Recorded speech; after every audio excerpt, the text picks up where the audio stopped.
Prophet ﷺ was the just when it came to creation. He never wronged anything. He never wronged anything, never caused injustice. And the only time that he would accept any form of aggression as a last resort would be to spread justice.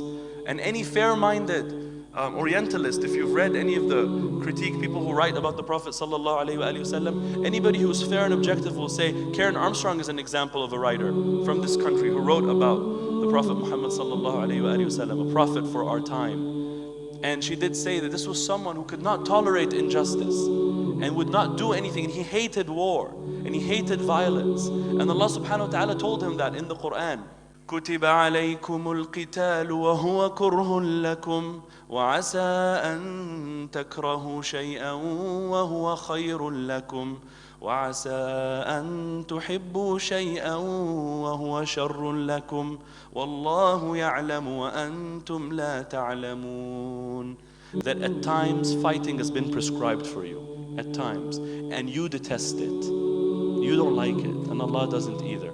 But there may be times where you hate something and there is good in it for you. And there may be times where you love something and it is evil for you. And Allah knows and you know not. If a man walks in with a machine gun right now and starts shooting at everyone here and ends up killing about half the people in this hall, and you try everything with him and he's continuing to shoot, and then Fuad and I, for example, jump on this man and hold him and try to just beat him up so that he would stop killing the rest of the people here. Did we use violence or not? We use violence. Now, could we say that's good violence or bad violence? Obviously praiseworthy violence. It was good violence because we saved more violence from taking place. That's the only violence Islam sanctions. That kind of violence where it's actually causing good on the planet. Now, there are times where you might hate that. You might hate because you don't want to go and hurt that man. It is in your human nature. You don't want to. But you don't want to see the rest of the people die either. And so you might hate something. You'd hate to do it. وَهُوَ خَيْرٌ لَكُمْ. But it is better for you because you wouldn't have been able to live with yourself knowing you could have done something to prevent the loss of innocent lives, and you just sat there with the false righteousness, this false righteousness, claiming that it was more righteous to not do anything. That's not right. You're lying to yourself. You were too weak to confront reality. That would have been Allah's hands removing that man at that moment, saving the rest of His creation. That is the only understanding of jihad that traditional scholars have ever spoken about. It is a lesser evil to get rid of that greater evil if that's the only way. If that's the only way. It's to get rid of oppression and tyranny on this globe so that true peace can prevail. Not a handicapped peace where some people are enjoying and others are oppressed, but peace and equilibrium back on this planet. When you're out in battle, you have to respect the conditions of fighting. Abadan. One companion, he was out fighting the man, he was about to kill another man. And then the man struck him with his sword that hurt him. And I think that was Imam Ali radiallahu anh. So the companion lifted his sword up, and this time he wanted to kill him with more aggression. Suddenly he stopped and walked away. He left him and he went away. The companions asked him, why did you leave him? He said, because before I was fighting in the cause of Allah, and Allah only commands us in justice. But when he hit me and hurt me, I wanted to kill him out of revenge. But the Prophet ﷺ taught us for 14 years with practice, so we may have manners of war. Which religion, which society has that as well? So he used to say to them, behold, we have been sent a people to take the people from the worship of created things to the worship of the Creator of all things, and to save the people from injustice into the openness and mercy of Islam, and to bring justice to the earth.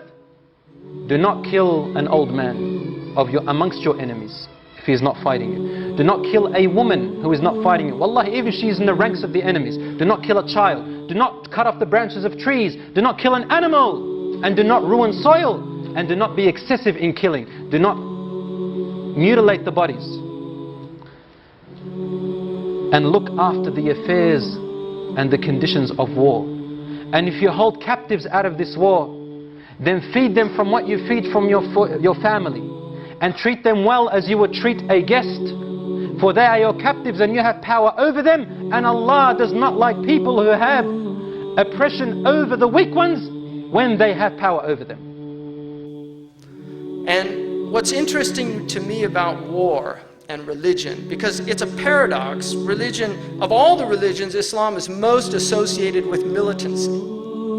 It's seen as a militant religion. And there's certainly a militant aspect about Islam. Muslims are people. Solzhenitsyn said when he was in the Gulag in Siberia, and he wrote this. It's a very beautiful passage in one of his books. He said, of all the people in the Gulag, the one people that refused to be subjugated by the Russian guards were the Chechens.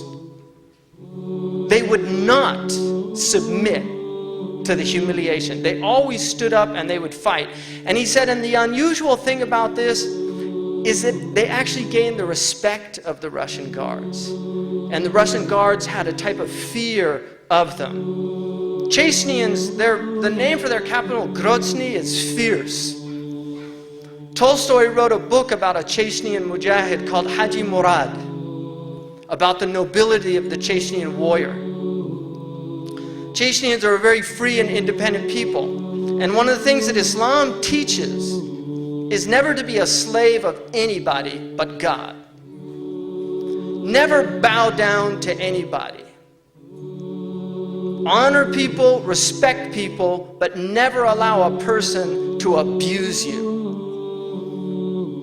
That's at the essence of the Islamic teaching, because you have been ennobled by God according to the Quran. All of the children of Adam and Eve have been ennobled by God. We have a human dignity that is essential to our nature, our character.